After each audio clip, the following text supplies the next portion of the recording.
오늘 이 시간 함께 읽을 하나님의 말씀 마태복음 17장 1절부터 9절까지의 말씀입니다. 신약성경 28페이지 마태복음 17장 1절부터 9절까지의 말씀, 여러분들을 대표해 제가 말씀 읽도록 하겠습니다. 마태복음 17장 1절 말씀부터 제가 계속해서 읽도록 하겠습니다. 엿새 후에 예수께서 베드로와 야고보와 그 형제 요한을 데리시고 따로 높은 산에 올라가셨더니 그들 앞에서 변형되사 그 얼굴이 해같이 빛나 옷이 빛과 같이 휘어졌더라. 그때 모세와 엘리야가 예수와 더불어 말하는 것이 그들에게 보이거늘 베드로가 예수께 여쭈어 이르되 주여, 우리가 여기 있는 것이 좋사오니 만일 주께서 원하시면 내가 여기서 초막 셋을 쥐되 하나는 주님을 위하여, 하나는 모세를 위하여, 하나는 엘리야를 위하여 하리이다. 말할 때에 호련히 빛난 구름이 그들을 덮으며 구름 속에서 소리가 나서 이르시되 이는 내 사랑하는 아들이요 내 기뻐하는 자니 너희는 그의 말을 들으라 하는지라.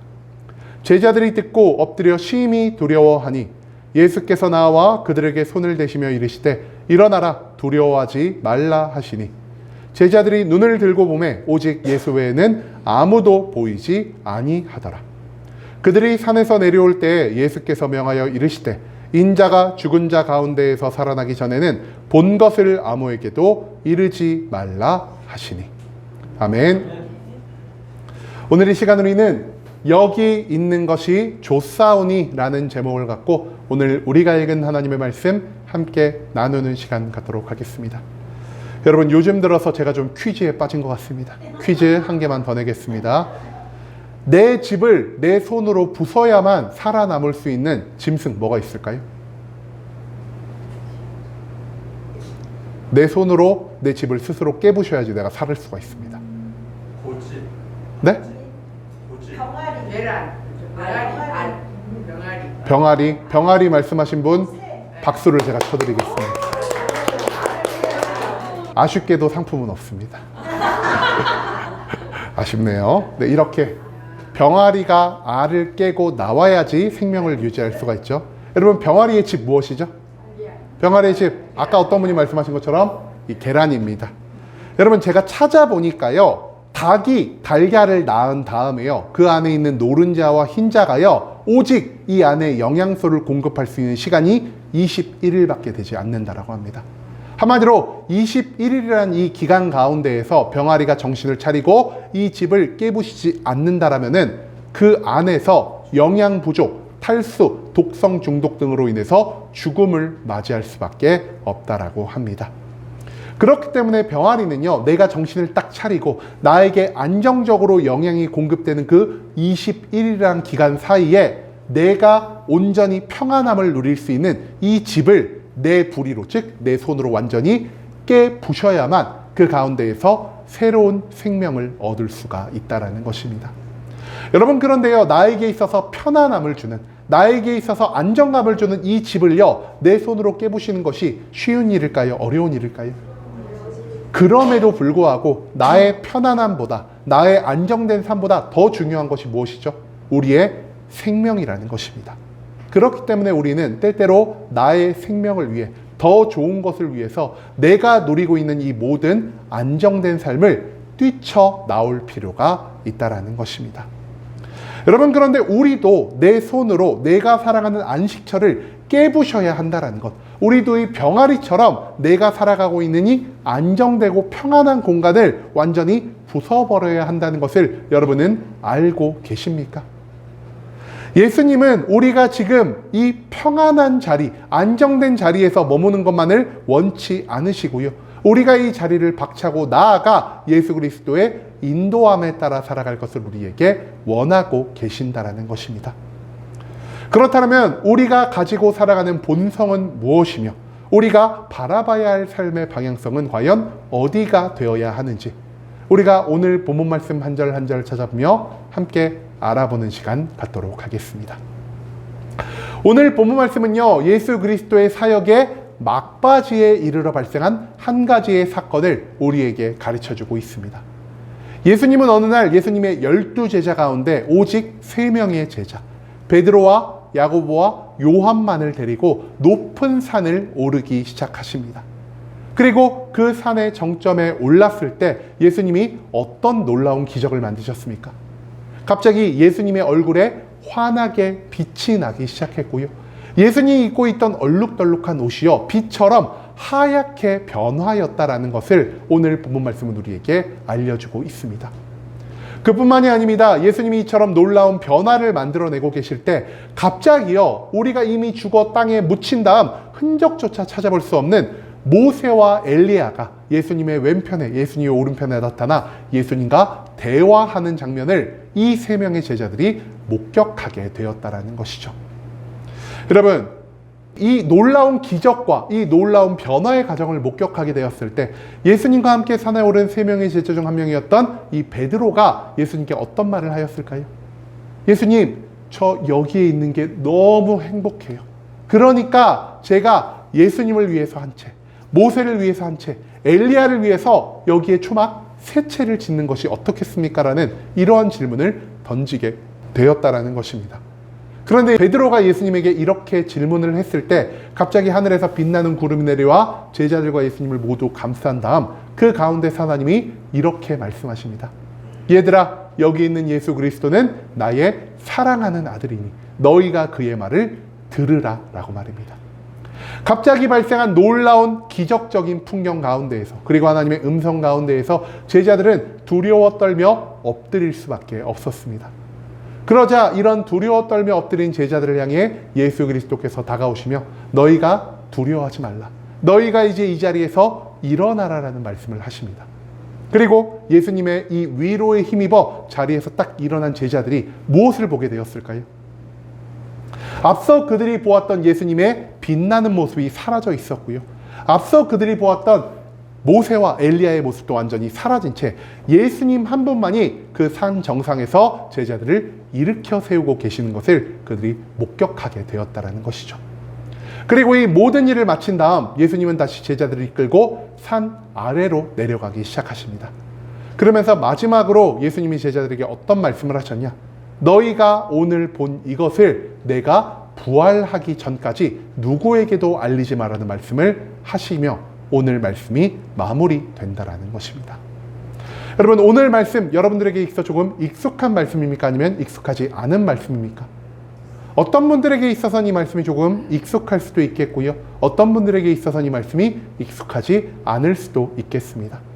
그런데요, 이 말씀이 익숙하든 이 말씀이 익숙하지 않든 이 말씀을 딱 읽으면 보통 우리 성도님들의 머릿속에는요 3가지가 딱 자리 잡게 됩니다. 첫 번째, 뭐가 자리 잡게 되냐? 예수님이 변화하셨다는 것입니다. 얼굴에 예수님이 빛이 나고요, 옷이 환하게 변하였다는 것이죠. 그렇기 때문에 우리가 오늘 본문의 사건을요, 성경 가운데 흔히 어떤 사건이라고 부르냐? 변화산의 사건이라 부르고 있다는 것입니다.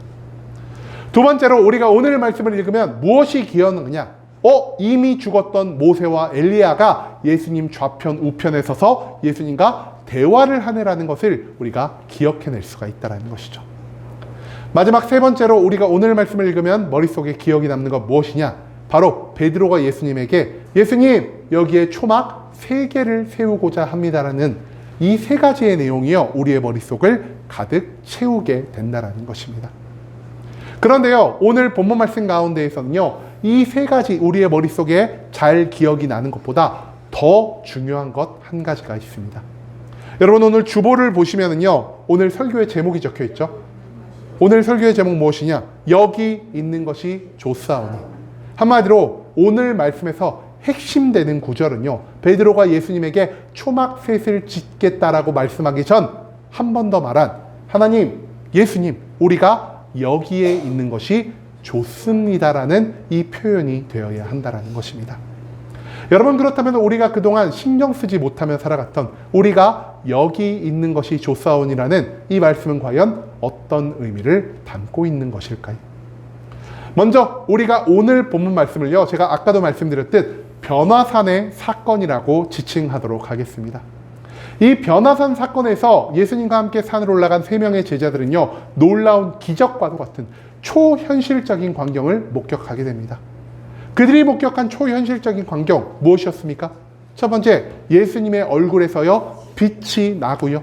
예수님이 입고 있었던 여러 가지 색깔의 옷, 얼룩덜룩하게 때 묻은 옷이요, 빛이 나는 듯 환하게 변화했다라는 것을 제자들이 목격하게 되었다라는 것입니다.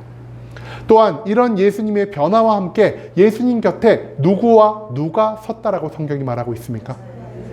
이미 죽어서 그 흔적조차 찾아볼 수 없는 모세가, 그리고 엘리야가 예수님의 좌우편에 서서 예수님과 대화 나누는 것을 이 제자들이 목격하게 되었다라는 것입니다.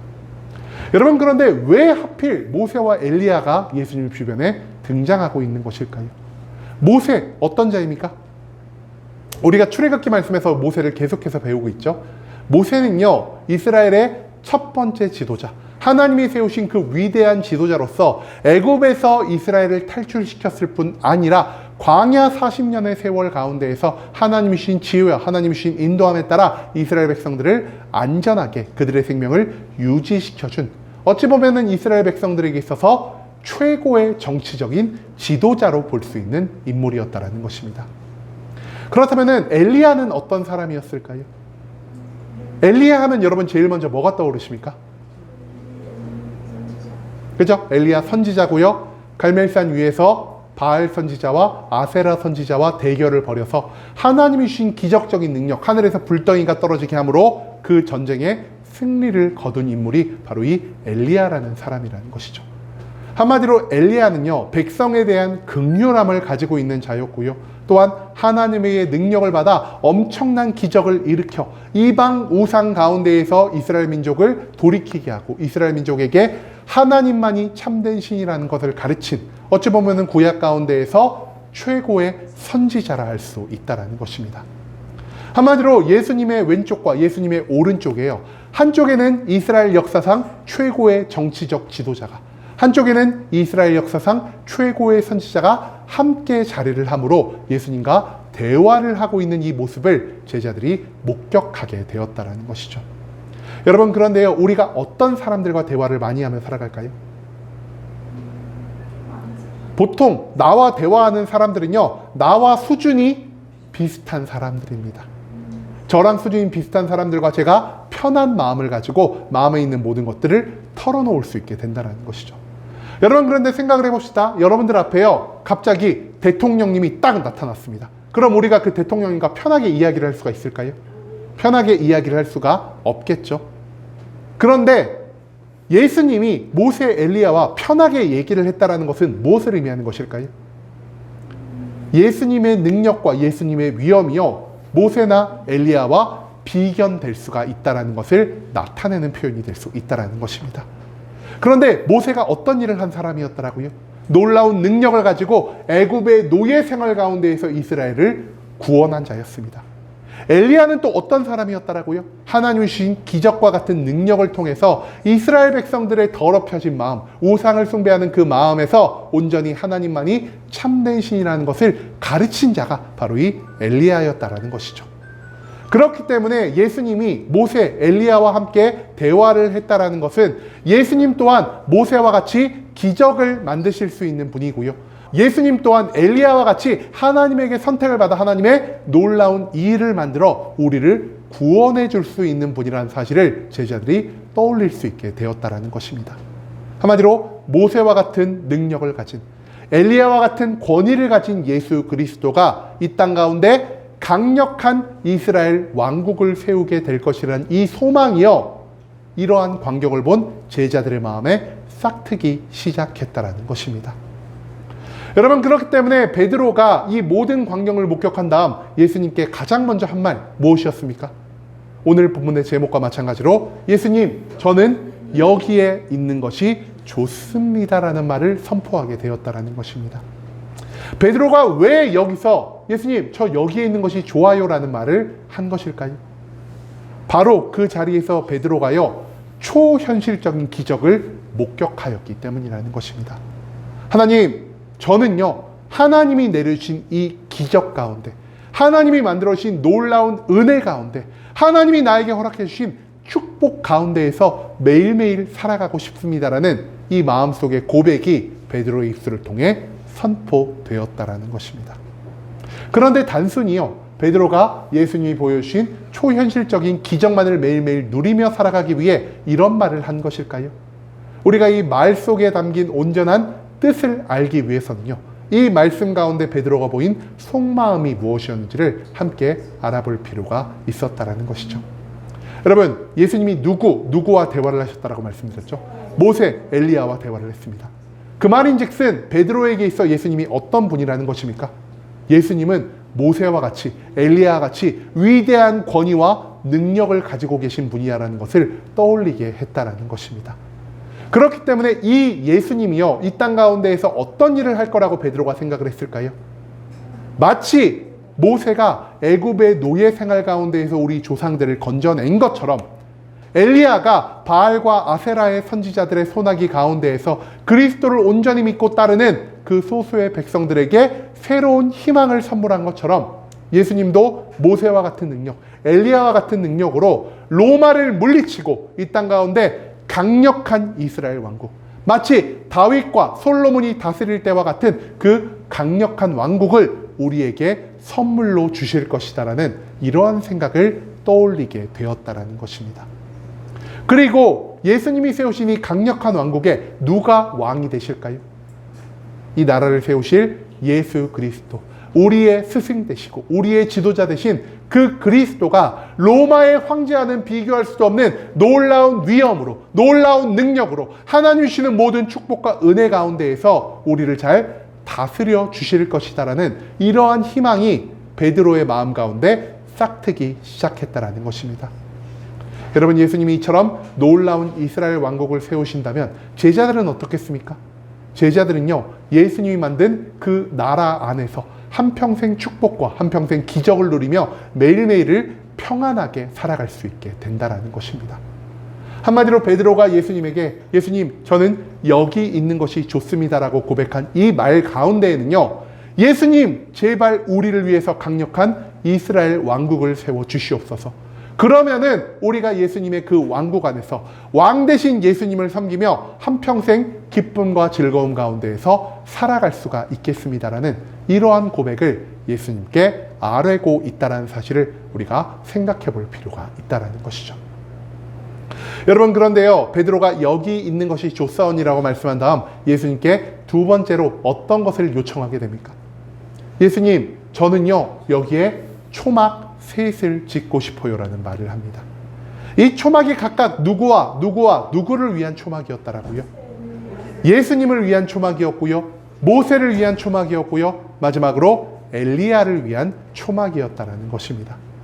여러분, 그런데 이 모세와 엘리야, 예수님을 위한 초막이 왜 필요했을까요? 네? 머무르게 하시라고? 정확히 말을 하면요, 지금 여기 이 자리에서 베드로가 마음속에 어떤 마음을 품고 있다라 그랬죠? 예수님이 이 땅 가운데 놀라운 이스라엘 왕국을 만들 것이다라는 것을 머릿속에 떠올리고 있었다는 것입니다. 그렇기 때문에 베드로가 생각합니다. 지금 이 기적을 보이시는 이유는 이제부터 예수님이 본격적으로 나라의 건국을 시작하실 예정이구나. 그러면은 여기에 뭐가 필요할까요? 예수님이 이 자리에서 건국을 시작하셨다라는 증거가 필요하다라는 것입니다. 한마디로 예수님이 이제 이스라엘 왕국 세우실 거죠. 그러니까 여기에 새로운 나라의 시작을 알리는 기념물을 세웁시다. 하나는 예수님을 위해서, 하나는 모세를 위해서, 하나는 엘리야를 위해서 여기에 기념물을 딱 세워놓으면은 나중에 예수님의 왕국 가운데 살아갈 우리들, 그리고 우리들의 자녀가 이 산을 방문하여 아빠, 여기에 왜 초막셋이 지어져 있는 거예요? 라고 물어봤을 때 이거는 예수님이 우리가 살아가는 이 강력한 이스라엘 왕국을 세우기 전에 모세, 엘리야와 더불어 이야기를 나누셨음을 증거하기 위해 세운 장막이야. 그러니까 우리가 이것을 볼 때마다 우리를 위해 좋은 나라를 만들어주신, 놀랍게 강력한 나라를 만들어주신 예수님께 항상 감사하며 살아가야 되라는 이 기념물을 베드로는 만들고자 했다라는 것입니다. 여러분, 그런데요, 베드로가 단순히 예수님의 나라 건국만을 위한 기념을 위해서 이 초막 3개를 짓고자 하였을까요? 우리가 여기서 한 번 더 생각해 봐야 할 것이 있습니다. 예수님의 기적적인 현상 가운데 몇 명의 제자들만 그 산 위를 같이 따라갔다라고요? 12명의 제자들 가운데에서요, 오직 3명의 제자, 베드로와 야고보와 요한만이 예수님을 따라 이 기적을 경험하게 되었다는 것입니다. 한마디로 여기 세워진 세 개의 초막은요, 예수님과 모세와 엘리야를 위한 초막이기도 하지만 그와 동시에 그 자리에서 이 모든 기적을 함께 경험한 베드로와 야고보와 요한을 위한 초막이었다는 것이죠. 여러분, 이 사람들이요, 예수님을 어떻게 바라보고 있었을까요?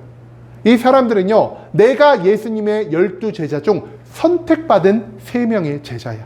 즉 나머지 9명의 제자들보다 내가 예수님께 더욱 충성했고, 나머지 9명의 제자들보다 내가 예수님께 더욱 예쁨을 받고 있기 때문에 내가 예수님을 다른 제자들보다 더 많이, 더 가까이서 수행하고 있다라는 이러한 생각을 하며 살아가고 있었다라는 것입니다.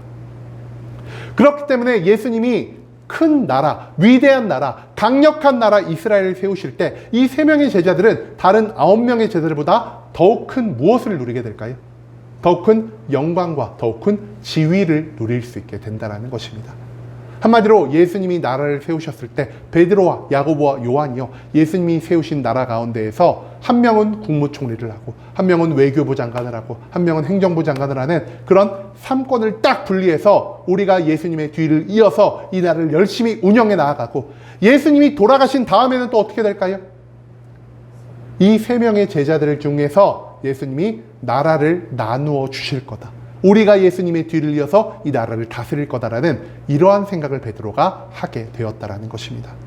그렇기 때문에 베드로가 누구를 위해서 초막을 지었다 하죠? 하나는 예수님을 위해서, 하나는 모세를 위해서, 하나님은 엘리야를 위해서라고 말을 하지만 그 깊은 마음속을 보면요, 하나님 여기에 초막 셋을 지어도 될까요? 하나는 베드로를 위해서, 하나는 야고보를 위해서, 하나는 요한을 위해서 초막을 짓고, 우리가 여기서 예수님이 본 기적을 예수님이 나라를 세우신 다음에 영영토록 전하며 살아가겠습니다라는 이 욕망을 드러내고 있다는 사실, 그것을 우리가 또한 이 말씀 가운데에서 배울 수 있게 된다는 것입니다.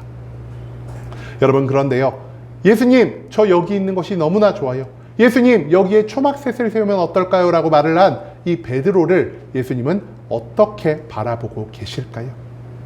여러분, 예수님이 이 땅 가운데 내려온 이유 무엇입니까? 정말로 강력한 이스라엘 나라를 세우기 위해서 예수님이 이 땅 가운데 내려오신 것입니까? 그게 아니었다라는 것입니다. 예수님은요, 이 땅 가운데에서 우리 모든 인간의 죄를 대속하기 위해 십자가의 고통, 십자가의 죽음을 감당하려고 이 땅으로 내려오셨다라는 것이죠. 그런데 제자들이 이 사실을 알았을까요? 몰랐을까요? 몰랐다라고 생각을 하시는데요, 오늘 본문 몇 장 몇 절이죠? 마태복음 17장의 말씀이죠. 근데 그죠? 마태복음 16장 21절에요, 예수님이 이런 말씀을 한 차례 하셨습니다. 어떤 말씀이냐? 이때로부터 예수 그리스도께서 자기가 예루살렘에 올라가 장로들과 대제사장들과 서기관들에게 많은 고난을 받고 죽임을 당하고 제3일에 살아나야 할 것을 제자들에게 비로소 나타내시니. 여러분, 이 사건이 있기 전 예수님이 무엇을 하셨다라고요? 예수님이요, 자기가 왜 이 땅에 내려오셨는지, 자기가 이 땅 가운데에서 무엇을 위해 내려오셨는지를 이미 제자들에게 알리기 시작하셨다라는 것입니다. 한마디로 예수님은요, 이 땅 가운데 나라를 세우기 위해 오신 것이 아니라고 이미 제자들에게 알려주셨지만, 제자들은 예수님의 가르침과는 정반대, 예수님이 이 땅 가운데에서 강력한 이스라엘 나라를 세우시길, 예수님이 이 땅 가운데에서 우리를 로마의 압제 가운데에서 해방시켜 주시기를 더욱더 바라는 모습을 보였다라는 것이죠. 한마디로 예수님의 목적과 제자들의 목적이 완전히 다르다라는 사실을 우리는 오늘 본문 말씀 가운데에서 찾아볼 수 있게 되었다라는 것입니다. 그렇기 때문에 예수님이 이미 자신의 사명을 알려주셨음에도 불구하고 베드로가 이처럼 어리석은 생각을 하고 있을 때, 예수님의 뜻과는 전혀 다른 생각을 하고 있을 때, 예수님은 그 베드로를 보시며 마음을 치시면서까지 답답함을 느끼실 수밖에 없었다라는 것입니다. 그런데요, 베드로의 이런 요청 후 어떤 일이 일어났습니까? 하나님이여 구름 가운데에서 예수 그리스도는 나의 사랑하는 아들이니 너희가 그들의 말을 들을지어다라는 말씀을 남겨주셨고요. 그에 따라 제자들은 하나님의 음성을 두려워하며 예수님이 만들어낸 모든 기적을 두려워하며 땅바닥에 엎드려 두려워 떨었다라는 것을 우리는 성경 말씀 가운데에서 찾아볼 수가 있습니다. 여러분, 그런데 제자들이 두려워 떨기 전에 베드로가 예수님에게 총 몇 가지의 질문을 던지죠? 두 가지의 질문을 던집니다. 예수님, 저 여기에 있는 것이 너무 좋은데 여기에 계속 머무르면 안 될까요? 두 번째로, 예수님 여기에 초막 셋을 지으면 안 될까요? 라는 이러한 질문을 베드로가 예수님에게 던졌다라는 것이죠. 그런데요, 이렇게 제자들이 두려워하는 가운데에서 예수님은 베드로의 질문에 대답하지 않으시고요, 단순히 베드로와 제자들에게 다가가 두려워하지 말라, 너희가 이제 일어나라 라는 말씀만을 하고 계신다라는 것입니다. 그리고 예수님의 이런 위로와 일어나라는 말씀 가운데에서 다시 예수님을 바라본 제자들, 무엇을 보게 되죠? 예수님과 함께한 모세도 사라지고요, 엘리야도 사라지고요, 예수님의 얼굴과 옷을 밝히던 이 환한 빛이 모두 사라진 장면을 목격하게 되었다라는 것입니다. 그리고 마지막으로 예수님이 제자들과 어떤 것을 했다라고 오늘 본 말씀 기록하고 있죠? 예수님이 제자들과 산을 내려오고 계시면서요, 그 산을 내려오는 과정 가운데 얘들아, 내가 죽은 지 3일 만에 부활하기 전까지는 이 모든 것들을 너희가 비밀로 하여라는 말씀을 남기고 계신다라는 것입니다. 여러분, 왜 예수님은 베드로의 질문에 대답하지 않으시고요, 갑자기 산을 내려오시면서 이러한 말씀을 제자들에게 하고 계신 것일까요? 여기에는요, 크게 세 가지의 목적이 있었습니다. 첫 번째 목적 무엇이냐? 제자들의 잘못된 생각, 즉 예수님이 이 땅에 나라를 세우기 위해 오셨다라는 이 제자들의 잘못된 생각을 바로잡아주기 위함으로 예수님은 내가 이 땅에 나라를 세우러 온 것이 아니라 내가 너희들의 모든 죄를 구원하기 위해 죽었다가 3일 만에 부활한 다음에야 이 말을 사람들에게 전하라라는 이 메시지를 남겨주셨다라는 것입니다. 두 번째로 예수님이 이런 말을 한 이유 무엇이냐? 다시 한번 제자들에게요, 자신이 이 땅 가운데 내려와서 해야 할 사명을 알려주기 위함이라는 것이죠. 나는 세상 모든 사람들에게 영광을 받고 존경을 받으며 한 나라를 세우고 그 나라의 왕이 되기 위해 이 땅에 온 것이 아니라 많은 사람들에게 고통을 받고 내가 이 땅 가운데에서 죽음을 감당하면서 하나님의 사명을 감당하기 위해 온 것이다라는 것을 예수님은 이 말씀을 통해서 다시 한번 제자들을 가르치고 계신다라는 것입니다.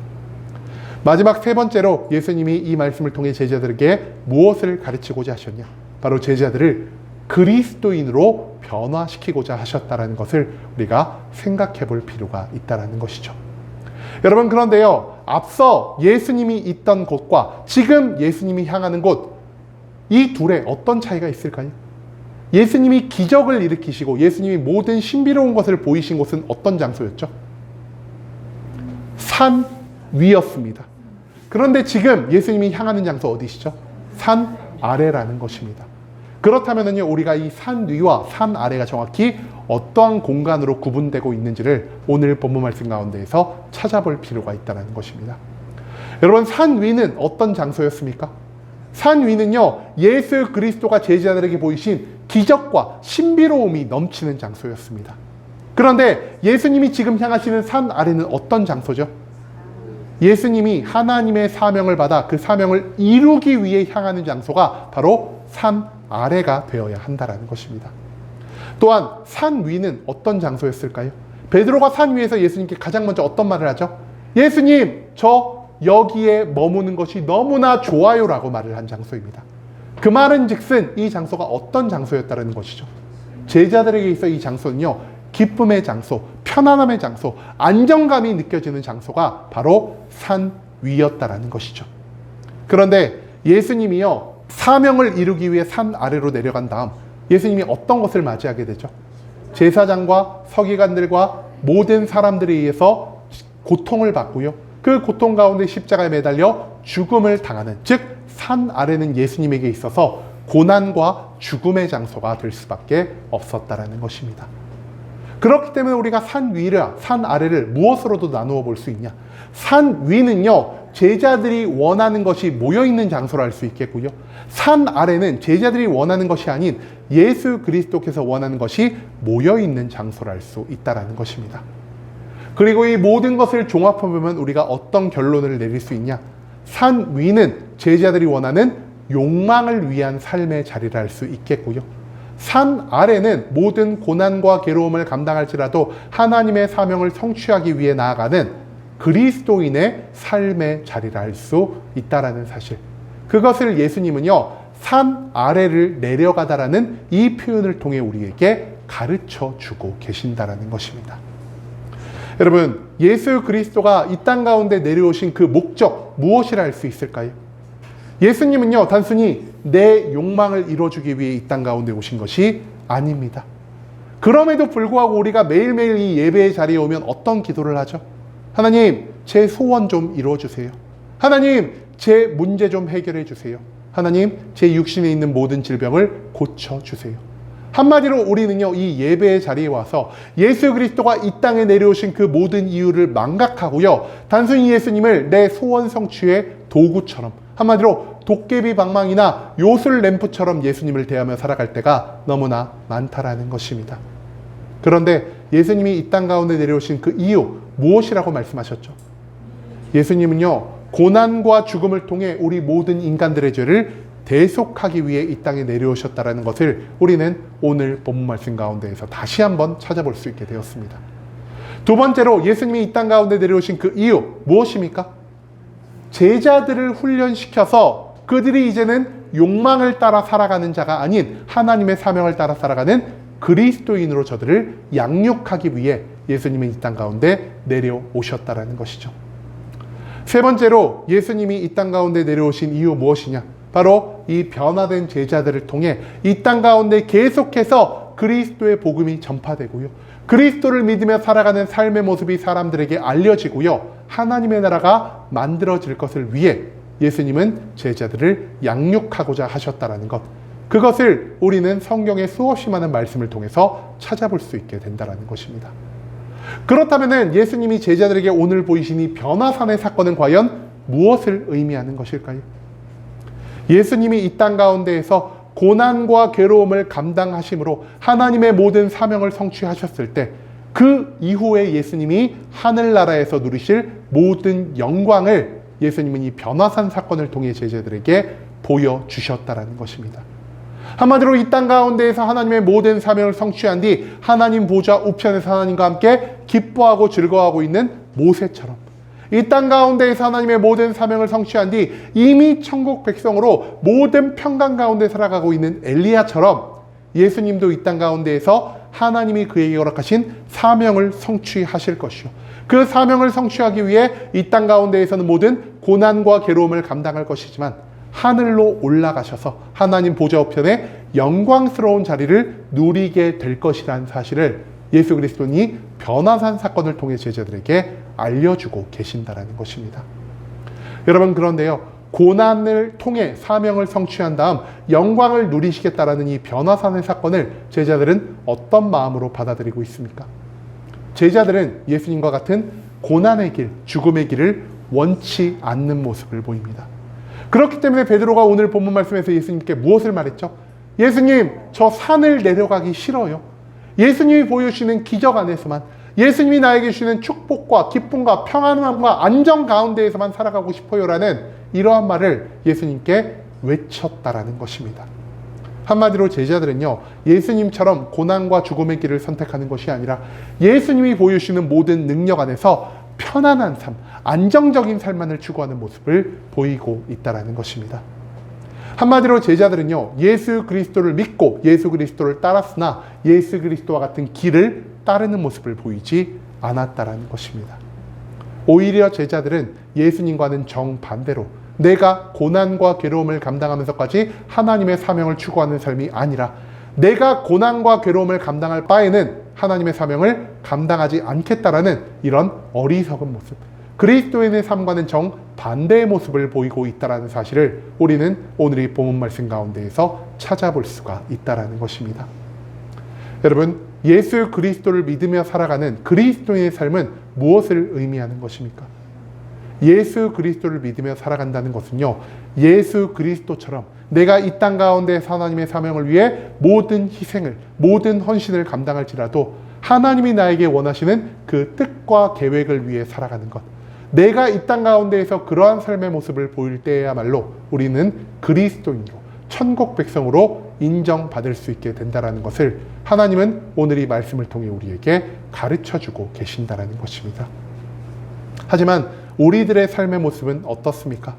우리가 지금 예수님을 닮은 삶을 살아가고 있습니까? 아니면 내가 여기 있는 것이 좋사오니라고 말을 한 베드로의 삶을 닮아가고 있습니까? 여러분, 우리는 예수님처럼 고난과 괴로움과 죽음을 감당하는 것을 원치 않고요.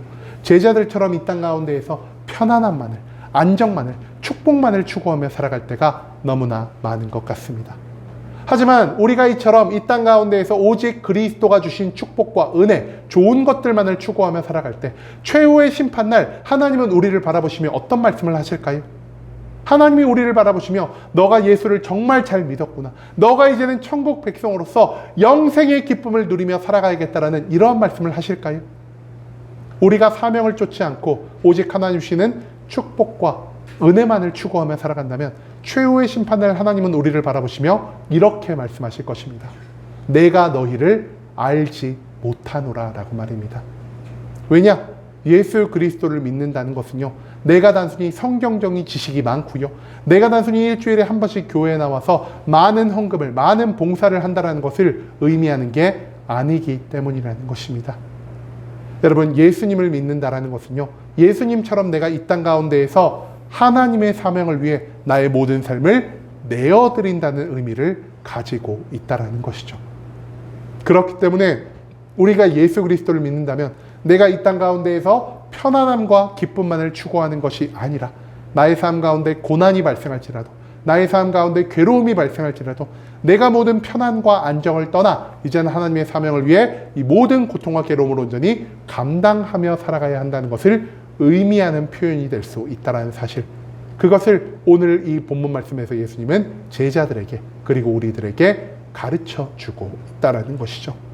여러분, 이제는 축복과 편안함만을 그리스도인의 삶이라고 보는 우리들의 어리석음 가운데에서 온전히 멀어질 수 있기를 원합니다.